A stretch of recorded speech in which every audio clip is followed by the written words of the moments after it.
royal park of Monza, where the force of Ferrari has echoed proudly down the years. And where Ferrari's success is celebrated like nowhere else in motorsport. But yesterday, in the morning warm-up for this Italian Grand Prix, there was no Ferrari celebration.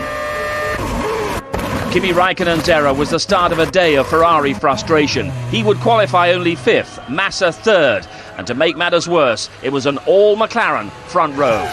Alonso easily quickest, a 1:21.9, 0.4 of a second, almost faster than Lewis Hamilton.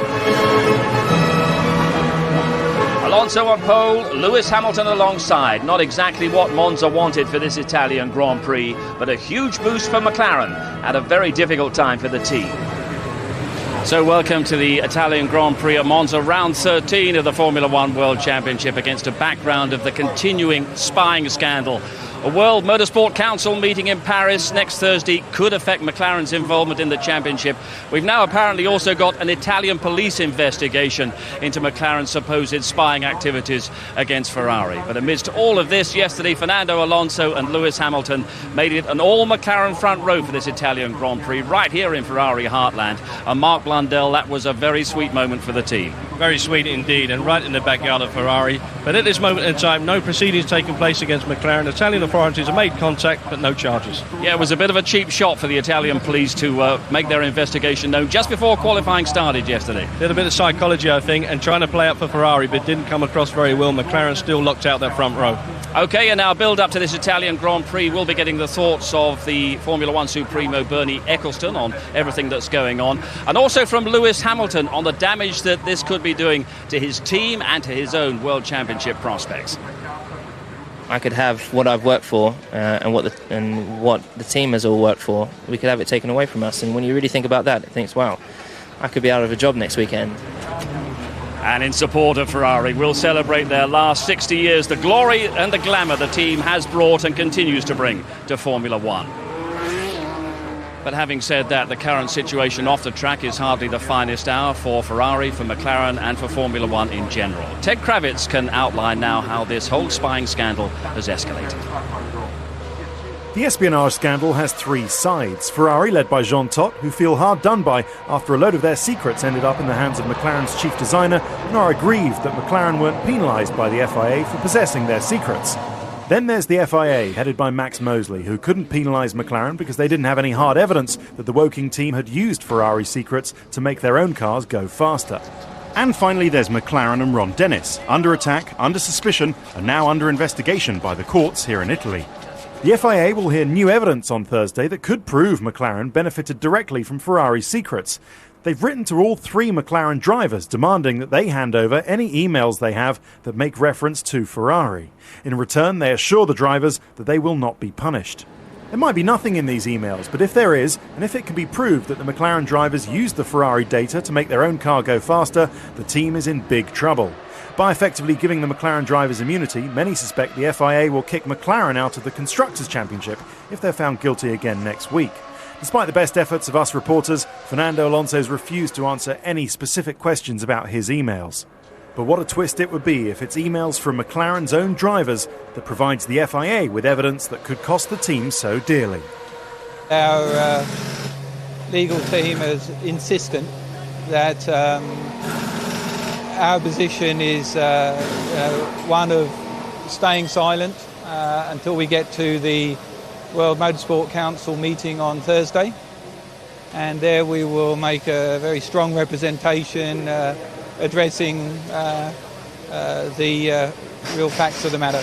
This is a very special problem, unfortunately, but I think at the end of the day we are here to win and to do our best, especially the drivers. We try to do our best, drive the best way we can, and try to win for us and for the team.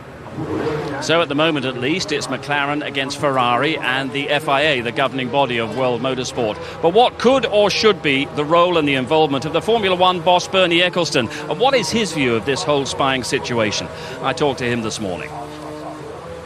Honestly, I'm not comfortable with any of it, to be quite truthful with you. But in the end, I mean, you need to do these things.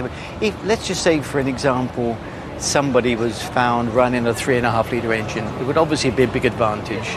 Should we turn our heads and say, well, you know, that's how it is and not much you can do about it, and walk away? Because then the next time somebody said, well, I'm going to run a 4 litre engine, and it will go on. So I suppose really until we've really examined everything to see exactly what happened, difficult to make any decision. There's a feeling that maybe this is a situation where a few old scores are being settled around the paddock and so on. No, I don't think so. No, I think that's no. No. I mean, if somebody murders somebody and the police are looking at it, it's not a case of old scores being settled. It's fact.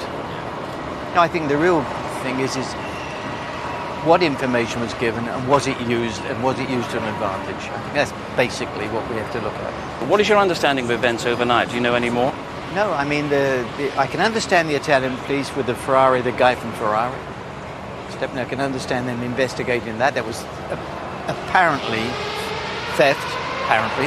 So I can understand them, Ferrari being upset, and I can understand the police coming in, but I don't know otherwise. I don't know what the charges are. Without being rude about Spiker and Super Aguri, but if it happened between them, you wouldn't be talking to me. It's because it's McLaren and Ferrari. And the big rivalry that exists there. That's the problem.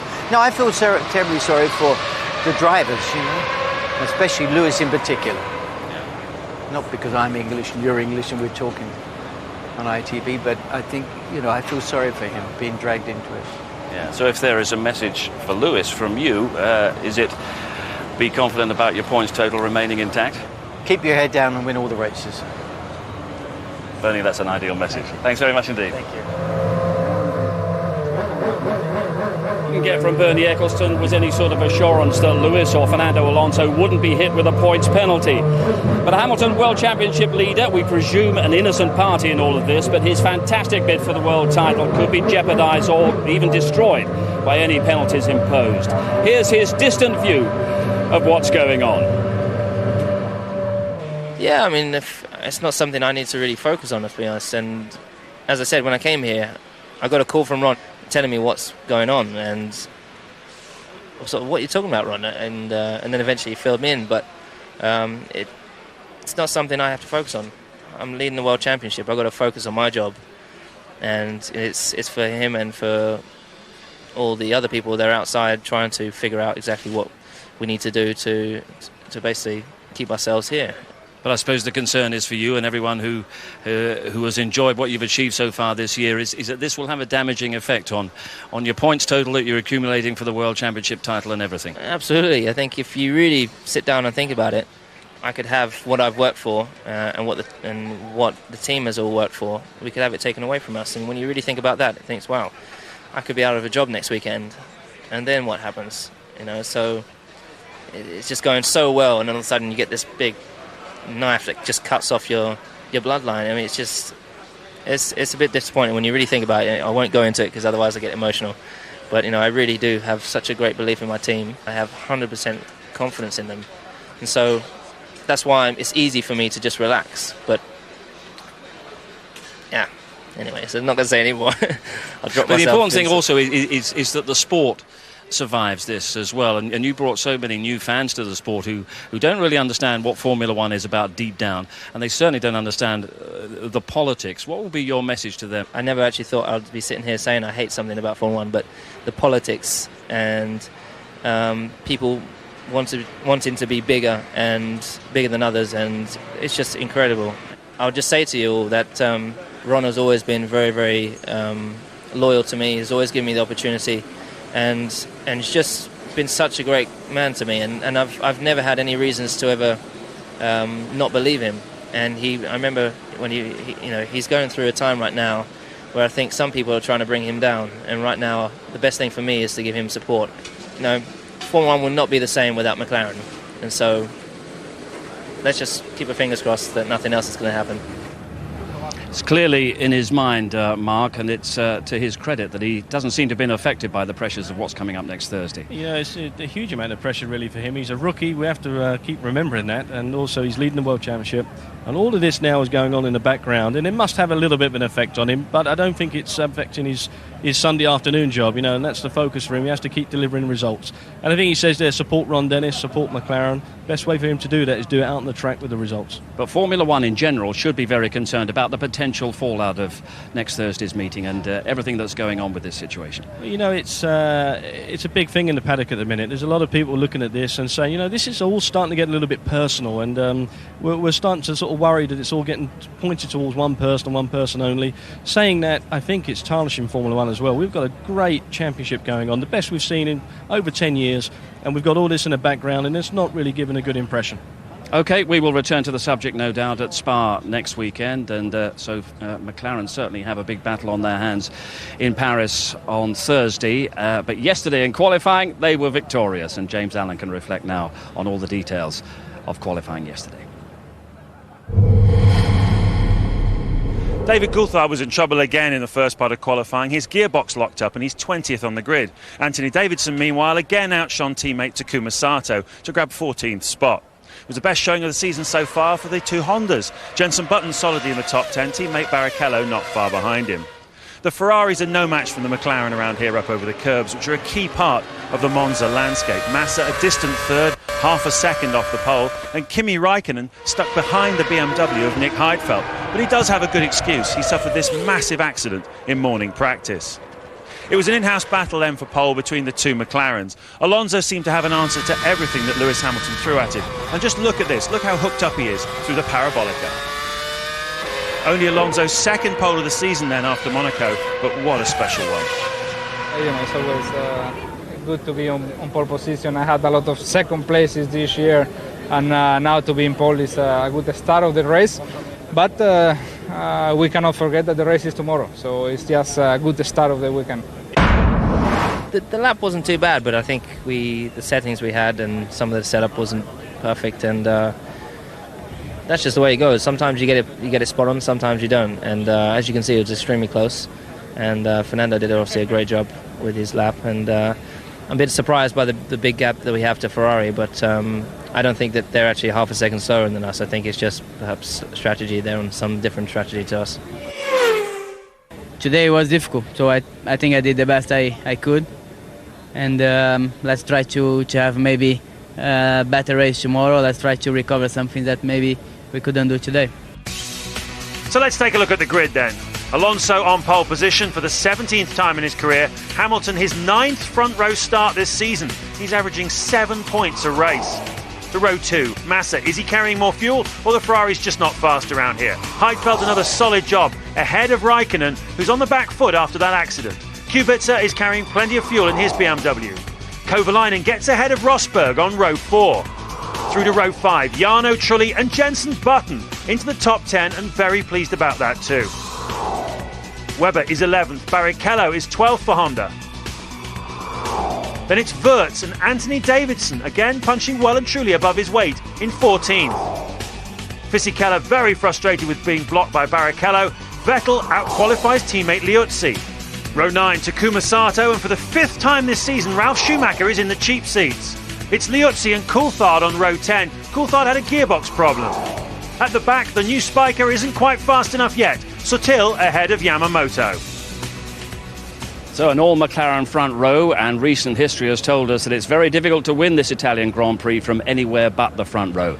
But the championship battle itself has certainly tightened up since the Ferrari 1-2 in the Turkish Grand Prix and Hamilton's tyre blow 2 weeks ago as well. His lead over Alonso is down to 5 points, and Lewis also knows that the challenge from Raikkonen and Massa is significant if Ferrari maintain their race form. It's 5 races that will decide the title from this point on, Monza and next weekend at Spa being especially critical. Here's a form guide for the battle to come this afternoon.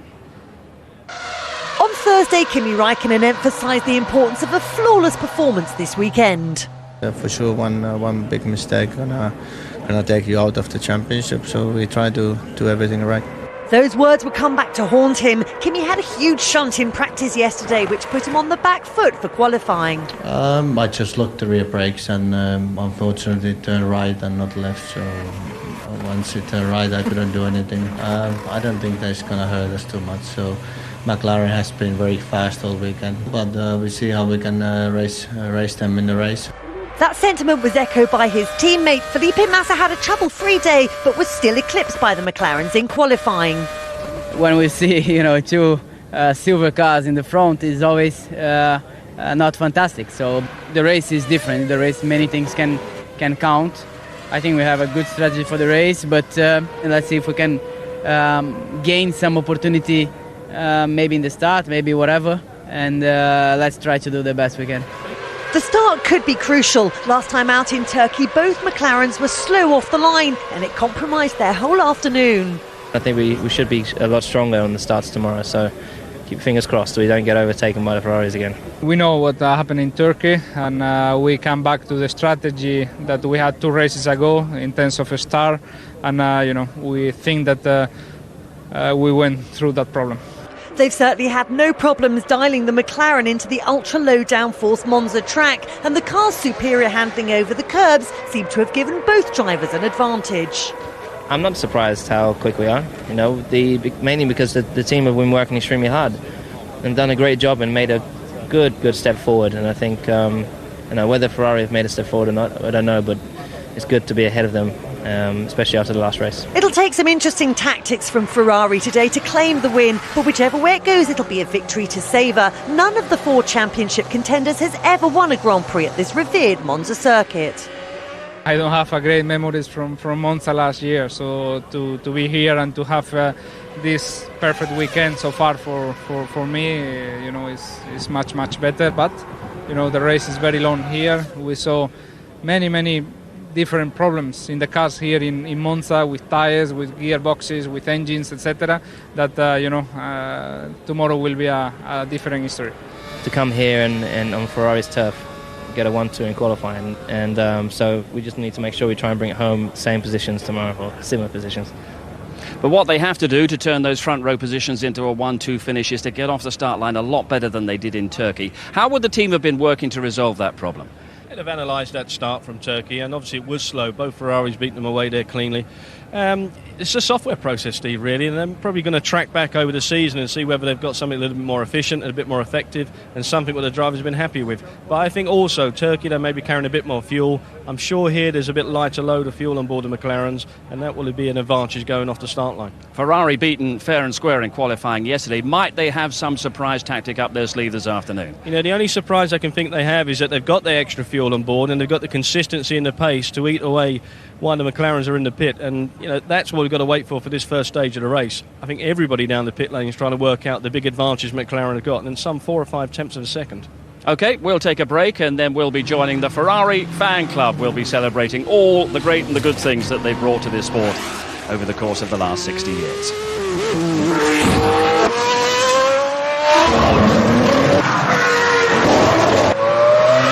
The Monza circuit, one of the most evocative locations in Grand Prix motor racing, and the Tifosi, the Ferrari fans, without doubt the most passionate crowd in Formula One, and especially here at Monza. They've had a great deal to be passionate about over the course of the last 60 years. Ferrari as a car manufacturer have been in motorsport now for 60 years, and we went to the Goodwood Revival last weekend to mark the milestone with a Ferrari tribute of our own.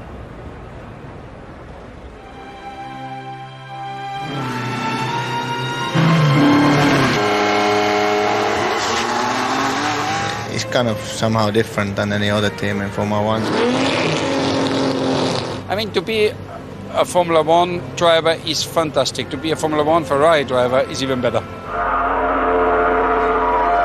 When someone goes to Ferrari, although the old man isn't there anymore, still there is the same fascination for a unique name in motorsport.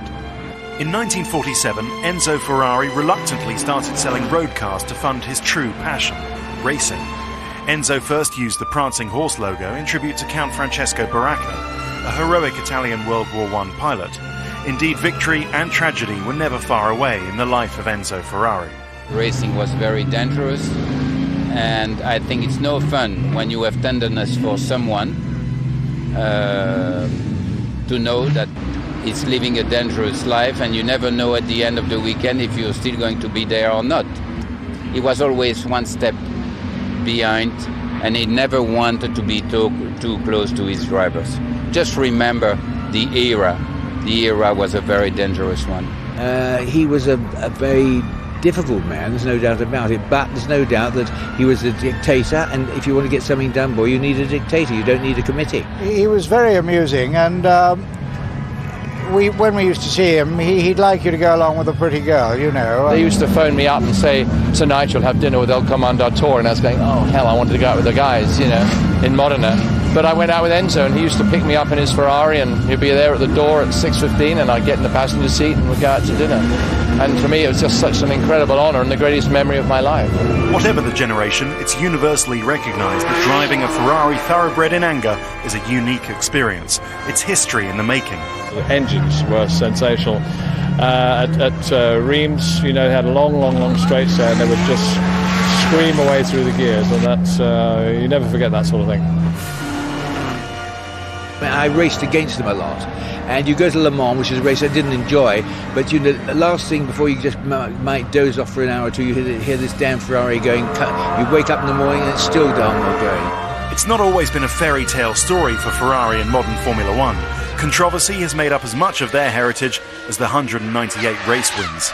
Their position in the sport always evokes a mix of emotions. And it used to irritate Tyrrell, Chapman, and it still does Ron Dennis of McLaren, right? That Ferrari think they're 50% of Formula One, but they only have a tenth of the entry. You always think of the Italians as perhaps the not the most organised of nations, but when it comes to motor racing, and when it comes to Ferrari, and when it comes to Formula One, they are superb. As Ferrari celebrates 60 years of road cars in Modena, in the UK, the Owners' Club break records for a gathering of those who love the mark. And after 753 Grand Prix, from Enzo Ferrari to Luca di Montezemolo, the legend of Ferrari remains magical, mythical, unique.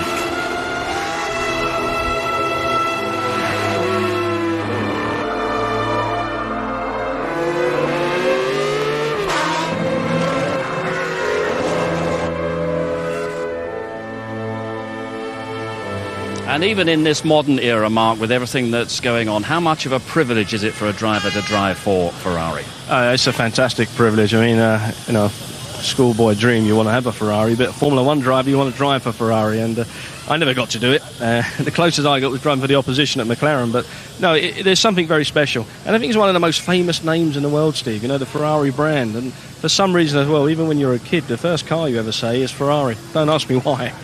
And how would the opposition characterise Ferrari then? It's wrong to call it arrogance, but there's a certain amount of confident self-belief around this Ferrari team, isn't there? Yeah, there is, but I think, you know, that's the kind of thing that they've built up over many years, because they've done so well over the years, and they've been so, you know, profound in what they've come out with as well. And they're beautiful cars. You know, go down this pit lane, and I kid you not, you look at the Ferrari and it just looks a thing of beauty. And I think that's something what always makes a mark. Whenever you go onto the grid, you look at the Ferrari. Whether it's the colour, I don't know, but they are a fantastic piece of machinery. We better move out of the way of Kimi Räikkönen here behind us. Do you think Kimi understands the extra responsibility of driving for Ferrari, or feels any kind of extra pressure? Kimi, I don't know, because, you know, he's a cool character, but no, for sure he feels it, because there's a lot of passion here. The Tifosi, you come to the Italian Grand Prix as a Grand Prix driver, and there's something very distinctive and very special about the whole atmosphere, and none more so than feeling the Italian fans, because they either support you or they hate you. There's nothing in between. Well, let's move next door to all the activity that's going on around McLaren at the moment. And it is ironic that the garages are right next door with everything that's going on in terms of the legal proceedings and the spying scandal. We have had a response from Ferrari today. McLaren said that they were confident that they could against all allegations on Thursday. Ferrari have come back and they said, well, how can they say that? They don't know the evidence we've got. Exactly, and it's just like ping pong. One says one thing, the other says another. But, you know, it's an interesting situation. It's almost getting like politics, where these guys have got their spin doctors, and the spin doctors keep coming up with something else to throw back in the mix. But as we're here, we're only a little bit away from the Grand Prix start, and there's still stuff coming out, and the media are lapping it up. It's great to go racing again and seeing those cars heading out onto the grid. Let's concentrate on the task off the start start line for Ferrari in particular, and Kimi Raikkonen, who's behind a BMW as well. Yeah, that didn't go according to plan. No way did they want another car in front of them, especially a BMW. They've trimmed out all their wing, they're low on downforce, top speeds are very good. Very difficult to get by the guy. First corner is going to be the tough one, though. They've got to get in there cleanly and try and make a break. Okay, and that start is coming up in under half an hour's time now. Lewis Hamilton and the McLaren team just getting ready to send him out. We know how special this Monza circuit is to Ferrari. It's also very special indeed for Lewis Hamilton. This was where a year ago he clinched his GP2 title, and it was also here a year ago at Monza that he learned he was going to become a Formula One driver. He talked about that yesterday as well. I remember having a good battle with Giorgio Pantano, who actually just won the race here again. So just shows that I was very competitive here last year. But I remember it was the first time in the whole year that I had a chance after a race to do donuts, which is always the coolest bit about, you get out there, you do some donuts, and I did a no-handed, and just all the smoke, and it's just amazing when you have that feeling inside. That weekend, exactly where was your burgeoning Formula One career? What stage were you at in negotiations? Well, I remember just through the year, I remember speaking to Ron Dennis and speaking to Martin Whitmarsh and Norbert Howe, and I was like, look, please, I'm going to be ready at the end of this year. Just don't give the seat away to anyone else. I know Fernando had the seat already, and I knew Kimi was leaving and Juan had already left, and so I was like, just wait and give me the opportunity to at least battle it out in a test or something. And I remember standing on the grid with Ron when Kimi was on pole, and I remember Ron pulled me aside and said, look, I'm going to give you a chance. Really? And with Ron, you don't really know what that means. The way he is, he pulled you aside, he's very, very serious, he goes all quiet, then he goes, I'm going to give you a chance. And you're like, what the hell does that mean? Does that mean you're going to give me the drive, are you going to give me the test? Or it meant something good, so I was a bit buzzing inside, but I just put a professional smile on. I was like, thank you, but I was hoping and hoping it was going to be the opportunity to race. And the rest, as they say, is history. It is quite astonishing what this young man has achieved in the space of 12 months. It is, and you have to keep remembering that he is a rookie. He's not been around forever. He's not actually been racing high-powered Formula cars for a long time, and to be in the McLaren doing the job he's doing is outstanding. But again, there's a certain amount of pressure building up around this paddock. As a race driver, Steve, you do feel a little bit of these things going on because, you get involved somewhat in the politics, but you have to blank them out for your mind when it comes to racing. And I think that's exactly what Lewis is doing. He's doing it very well. I know he has to be single-minded about battling his teammate Fernando Alonso to the World Championship title, but a 1-2 for McLaren today is such a priority. Might that affect his approach to the race? I think he will go into this race knowing that he's leading by 5 points, knowing that he has to come out with trying to make that advantage bigger. His biggest problem is he's got his teammate who's on song this weekend. He really is. Alonso's been outstanding in every session he's done. And I think for once, a little bit of experience is just playing into the hands of Alonso. He knows how to run a Grand Prix car in low downforce around this circuit. It's very tricky. Lewis is just lacking that slightly, and I think that's just showing. And, give him his due, he's done a fantastic job still. But both cars very strong compared to the Ferraris. And that's the run down to this first chicane. It is a very perilous opening lap. Time and time again we watch it and we all have our hearts in our mouths and we think, they're going to get through, but time and time again something does happen, and it's no wonder. Low downforce, 160 odd miles an hour on the approach, heavy on the brakes, and then at that point they're all screaming with each other trying to get through a very small piece of race circuit. And just to emphasise, this is not part of the race circuit, but this is the banking that still exists here at Monza to really remind everyone of the great heritage of this place. Well, Lewis Hamilton yesterday certainly gave second best to his teammate Fernando Alonso in qualifying. Martin Brundle looks at the world champion's outstanding lap that gave him pole position. The historic parkland setting for Monza, the Italian Grand Prix. 3.6 miles, quite narrow, bumpy in places, super high speed, of course, well over 220 miles an hour. Let's take a look at this for a masterclass in how to drive Monza in a Grand Prix car. Fernando Alonso has been very comfortable in this McLaren all weekend. Over 200 miles an hour, nothing much going on apart from the engine revving at 19,000 RPM. We hit the brakes, come down 6 gears and just kissed that apex curve beautifully for turns 1 and 2. Got on the power early, heading towards Curva Grande. 150 miles an hour on the way in, over 200 by the exit. Really not much to do for the driver here. If I can get it to the right-hand side, just under that bridge, and look for a new braking point. Watch this. He just glanced across those two curbs perfectly, picked up the throttle mid-air, car settled immediately. First Lesmo, 100 miles an hour on the apex, keep it nice and low. Second Lesmo ahead, 115 miles an hour this time. Do not touch the curb on the inside. That's perfect. Now you can just ease slightly left through the curve, keep it straight, and you'll end up on the right-hand side. Downhill, under the old Monza banking. It's bumpy here, where Raikkonen crashed in free practice. 145 miles an hour on the way into the Ascari chicane. Tremendous direction change, and just hang on to the exit. Now we're building up again over 200 miles an hour, looking for a braking point on the left-hand side for Parabolica. The first hesitation all lap, really. He wanted to go earlier there on the throttle and just had to ease it out again. Now bring it right for the shortest route to the finish line. Another pole position for Fernando Alonso. And that yesterday was the world champion back on his very best form, Mark, and even Lewis Hamilton was happy to acknowledge that. I think so. I think that's where you're seeing the world champion in his true colours, and I think that's the kind of thing he's been looking to do all season long. Maybe now at this part of the season he knows what he's got to do, he knows what he's got to achieve to win another world title, and he's digging deep. But I do feel around this circuit in particular maybe there's a little bit more experience coming through. OK, we'll be down on the grid with Martin Brundle very shortly, but let's start getting some thoughts from the drivers down there as well. I think Ted Kravitz is down there with Nico Rosberg. Yes, indeed, down here with Nico. And Nico, they've changed the rules now, haven't they? You've had to do a full-speed lap to the grid.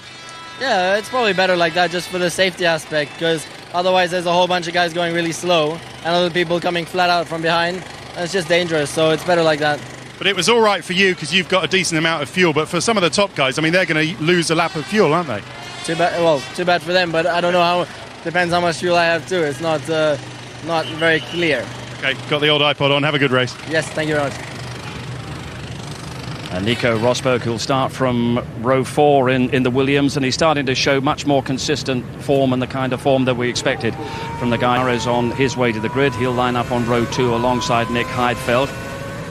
And we'll be down there with them with Martin Brundle very shortly. We've also got an ITV F1 competition coming up. But first of all, here's Mark with more answers and explanations in Question Mark.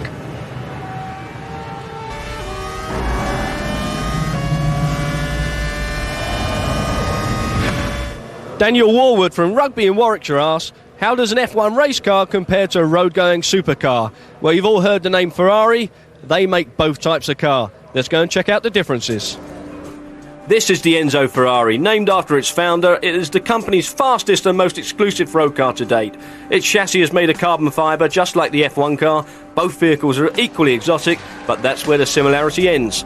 The Enzo accelerates from 0 to 62 miles an hour in 3.6 seconds, but this is eclipsed by an F1 car, which does it in just 1.9. The top speeds are comparable, with both cars nudging 220 miles an hour. But it's the cornering and braking performance where the F1 car really comes into its own. It can brake from 190 miles an hour to 0 in just over 3 seconds. The Enzo takes almost triple this time.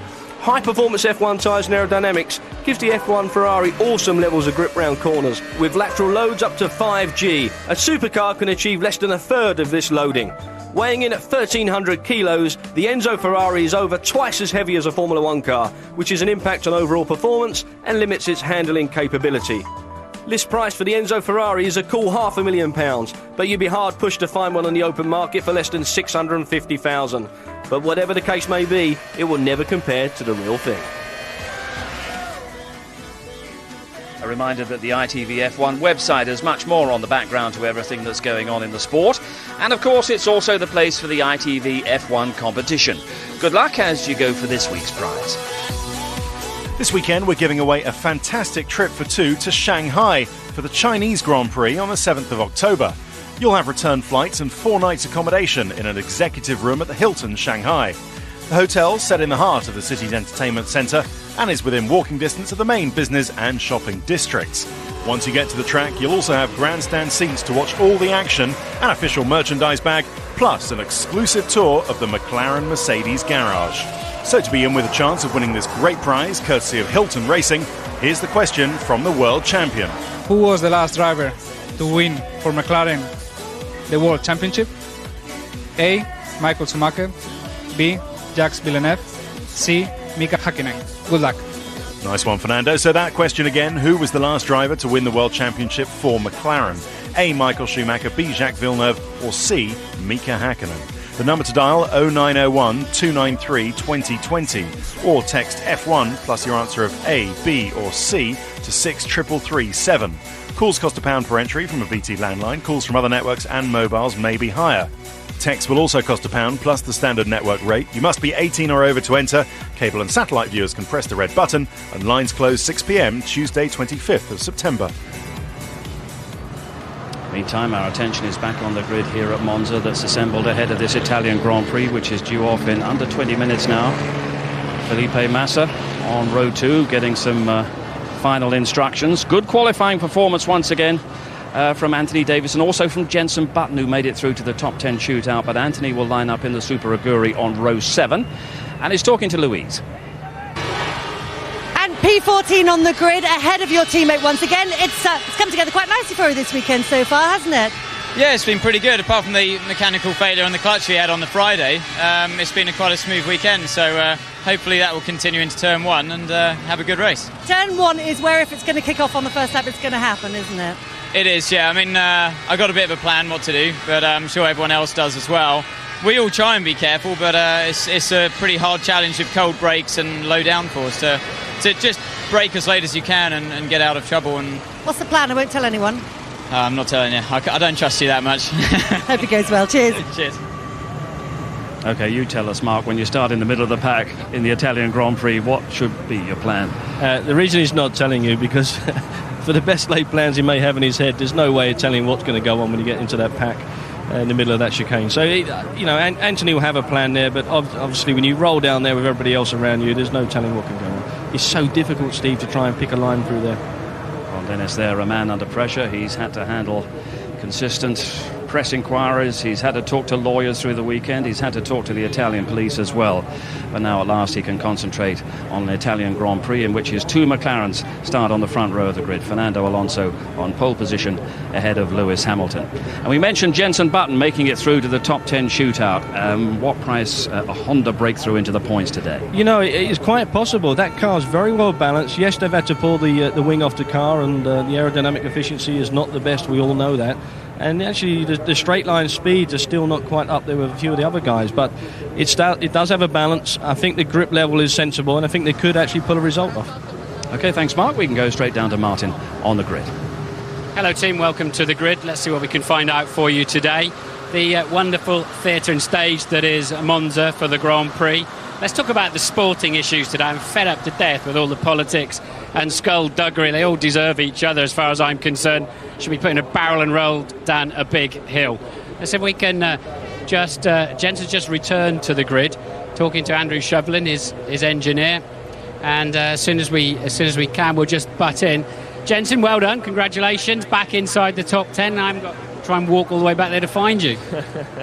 No, it's not too bad. I think the car seems to work at this aerodynamic wing level. So yeah, it's a positive day yesterday, and I think today we can actually beat we can challenge the Williams and the Toyota. So that's the aim. But aren't you're the slowest car in a straight line? Yeah, this is all about straight lines. So you obviously were good under braking in the corner. Aren't you going to get mugged? Well, into turn 1, that could be possible. You've got to wait and see. But we think that we're going to look after the tyres a lot better than other people are, and that's what we're playing, really, and we have to wait and see. That's what we hope, and our pace yesterday and the day before compared to the 2 cars in front is good, so we'll see. What's going on around your car at the moment? There's like incredible activity going on. Do you know all the detail of what they're doing? I know, I try and stay out of the way while they're doing all that. They're plugging lots of different computers in. I think the FIA come along and check a few things as well, make sure we're not doing anything dodgy. Obviously we're not, and that's about it, really, keeping everything cool. All right, I'm going to see if I can find somebody else. Good luck, have a good one. We'll keep an eye on that. So we've got a Honda that's P10 on the grid, but a little bit steady in a straight line. Jarno Trulli over there for Toyota.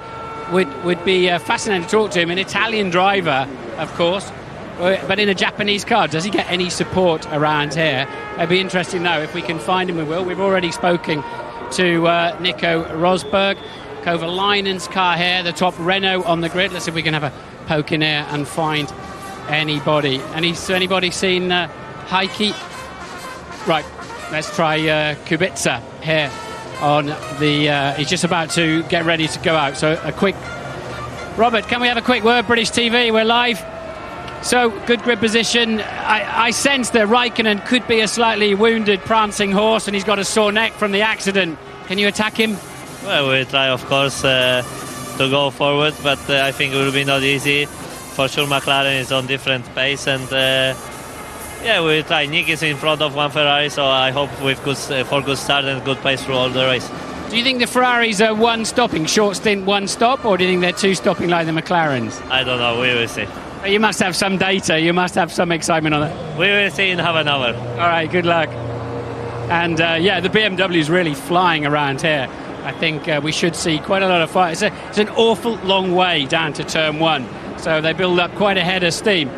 And we're going to go and try. We're moving into the top four now, and more, unfortunately, they've not been talking to us up there. They're busy. Quick word, Kimi, quick word, ITV. I think not. Supposedly got a sore neck. Let's see if we can. I don't take no easily, but I think I'm going to get a second no. No, he's talking to Hammy from Bridgestone. I think we're going to get quick word ITV, Kimi, please. Right? No. Where are we going to go? I think I saw Bernie as well. Let's try Felipe Massa, see if he'll talk to us. Yeah, and obviously third on the grid. Top man, a guy who's won a lot of, and we're already getting the nose.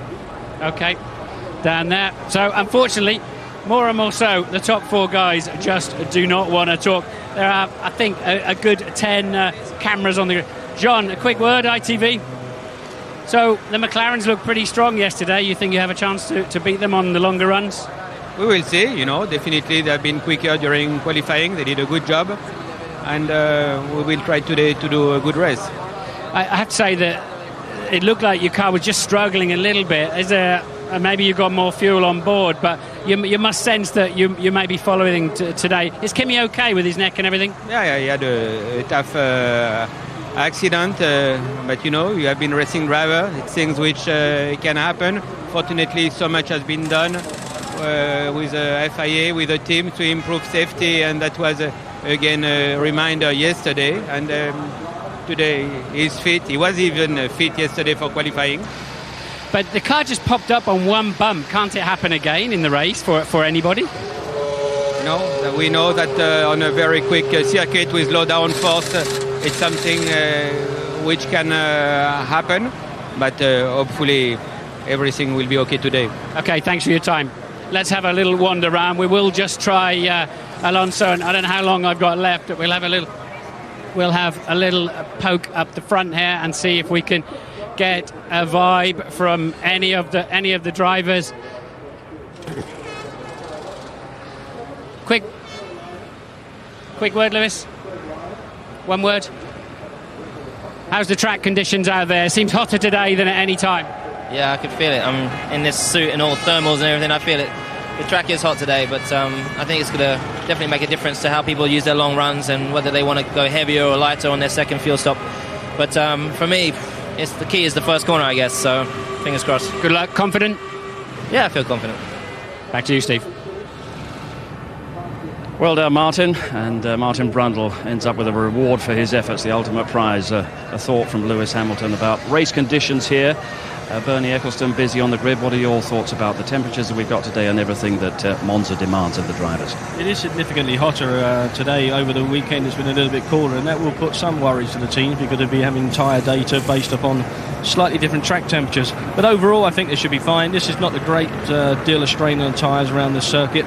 It's just driving these cars in low downforce configuration and then going racing at 200 miles an hour plus wheel to wheel. That's where it gets tough for the drivers. They really earn their money today. And what we saw with Kimi Raikkonen yesterday is that you can't relax. This is a circuit and a track surface that can ambush you at any time. I think again it's that low downforce configuration, Steve. We're doing nigh on 215 odd miles an hour on the straight. Big impact that Kimi had yesterday, and at some times I think we all get a bit complacent. These cars are very safe, but believe me, when they bite, they can bite you in a big way, and Kimi's accident showed you the significant speed it can carry in. David Coulthard, who's 1 row off the back after a disappointing qualifying day yesterday. McLaren 1 and 2. Hamilton, Alonso also 1 and 2 in the Drivers' Championship as well. And the task for them now is to resist the Ferrari challenge at their home Grand Prix. The opening laps of the Italian Grand Prix are always tough, they're always demanding, and they're always unpredictable. And the start here at Monza will be moments away when we return.